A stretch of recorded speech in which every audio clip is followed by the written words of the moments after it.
funeral. But first tonight to our exclusive story. We can expose Australians who've flown to Lebanon where they've attended terror leader Hassan Nasrallah's funeral. Nasrallah was responsible for the murder of thousands during his 3-decade reign of Hezbollah. He was finally killed in his bunker by Israel in September last year. And this came after Hezbollah began prolific attacks against Israel on October the 8th, 2023. Now, all political leaders, from the Prime Minister to the opposition leader, have been pretty clear that Hezbollah is a terror organisation and its leader is not someone any Australian should mourn. Well, there's no place for mourning a terrorist leader. And we're very concerned about some of the terrorist symbols. It's completely unacceptable. They're a terrorist organisation. They organise terrorist attacks. Yet Tony Burke's Home Affairs Department didn't stop Australians from travelling to Lebanon to attend his funeral, despite the fact that ASIO confirmed tonight they do have the power to do this. Sydney-based religious leader Abed Al-Majed Mutada is pictured at Nasrallah's funeral. He's on the left in a photograph he posted to his own social media account just a day ago.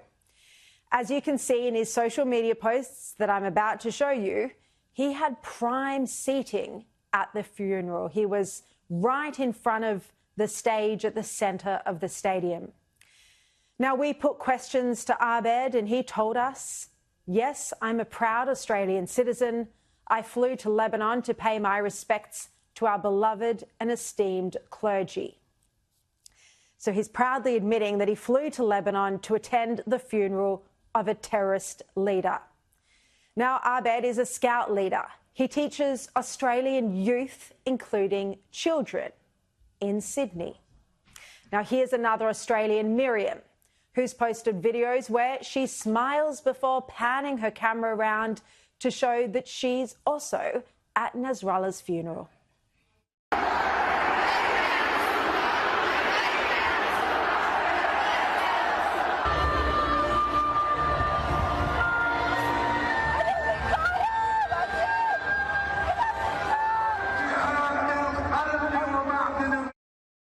Miriam also posted this video with the caption, 4 Israeli jets flew above us twice.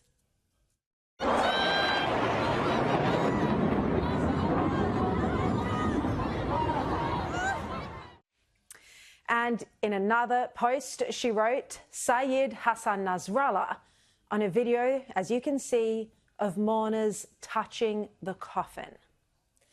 She also posed for photographs in front of many tributes to Nasrallah. You can see that on your screen now. Miriam posted many videos of her trip. She posted videos as well of her trip from Australia to Lebanon.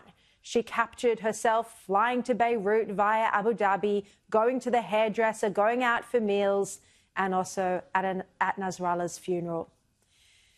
In Sydney, she has a children's hair braiding business where she claims on the Instagram page that 100% of the profits go to Palestine and Lebanon. Then there's Ishaq Zain, who's been posting prolifically on social media from the funeral ceremonies.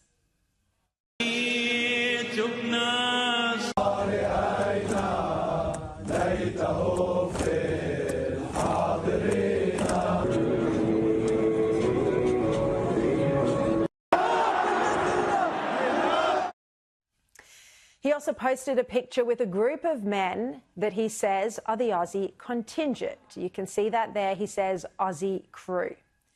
In another post, he said he arrived at the funeral at 5 a.m. He said the stadium filled up until there were 1.4 million people there. That's his claim. In another post, he wrote, I'm just trying to process the most emotional day of my life. I can't even put into words what I experienced today, crying in the arms of brothers before even knowing their names. He said, I'm glad I was granted the opportunity to be in the presence of history and take it all in. He also showed himself at the funeral, along with the tens of thousands of other people there. You can see him in the right-hand corner of your screen. And then of Nasrallah, the terror leader, he said, "A giant of a man in a coffin. Didn't think I'd see the day, nor did it feel real." In another post, he filmed the destruction from the war and said, "Their day will come, God willing." Their day will come, God willing. Now, one of the other Australians with him has also posted a lot of content, a lot of videos from Hassan Nasrallah's funeral and many from Lebanon over the past couple of years. But then I had a look at his social media archives and I saw that there were videos taken from Dover Heights Park in Sydney. And Dover Heights is a predominantly Jewish area. You can see those videos on your screen. It was quite chilling to see that, and those videos were taken in May 2024. And you just wonder what someone who supports a terrorist organisation like this person does was doing in Dover Heights Park. Then here's another Australian, Hassan Nasrallah. He says on his social media that he lives in Sydney, Australia, and he's posted footage from the Palestinian protests at Hyde Park. That photograph you're looking at was on October the 29th, 2023, by the way, just a couple of weeks after October the 7th. Here he is at another pro-Palestinian protest. He's holding a toddler in his arms.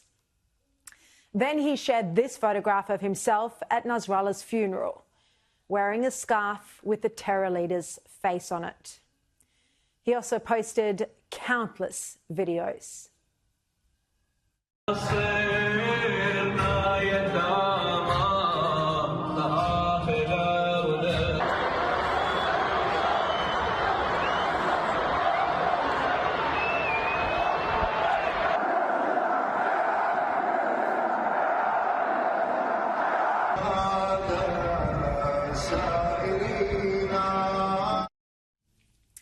Now, we do have documented evidence for several more individuals as well, but I'd be here all night.